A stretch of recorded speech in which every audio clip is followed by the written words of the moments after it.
عاصفة خطيرة ستضرب سكان العالم. تفاصيل إخبارية عاجلة وردتنا قبل قليل على كل المغاربة وكل الناس أن يسمعوا ويعلموا بها، يا رب السلامة. قبل ما نبدأ في التفاصيل الإخبارية العاجلة الخطيرة الهامة والتحذيرية، لا تنسوا الإعجاب بالفيديو والاشتراك معي. معكم دائما أنا على قناتكم باليوتيوب أخبار عاجلة مغرب. شكرا جزيلا لكم. الآن بعجالة وبلا ما نطول عليكم أكثر إلى التفاصيل.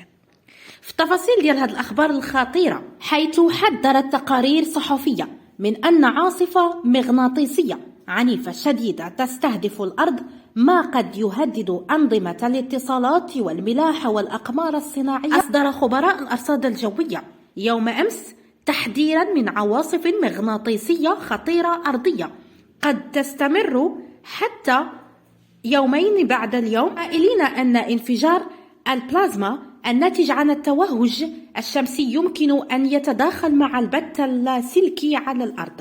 والعواصف المغناطيسية عبارة عن اضطرابات في المجال المغناطيسي للأرض تستمر من ساعات لعدة أيام مع اختلاف شدتها.